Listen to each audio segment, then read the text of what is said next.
બધા કે જો આમ થાય, તમે અમે કીધું એમ કર્યું જ નહીં, કાંઈક વરાજાની રીતે હવાય ને આમ નામ નો હાલી નીકળ્યા. આ તમારા સાસુ તમને જોઈને પડી ગયા, હવે શું કરવું કયો? ત્યારે શિવજીએ કીધું, મને મારી સાસુની દયા આવે છે. મારી સાસુને એ ખબર નથી કે જેનો જમાઈ ગળામાં સાક્ષાત કાળને નાખીને આવ્યો હોય એની પુત્રીનું સૌભાગ્ય અખંડ થઈ જાય. જય હો, જય હો.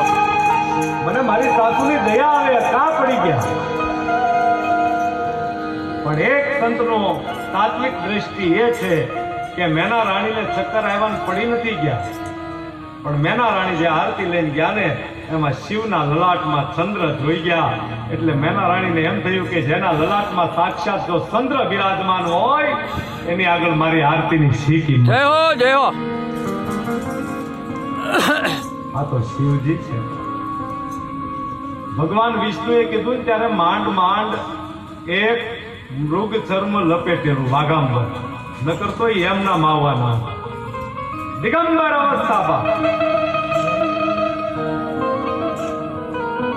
અને મંડપે આવ્યા અને મેના રાણી આજ પાછા ઉભા થયા.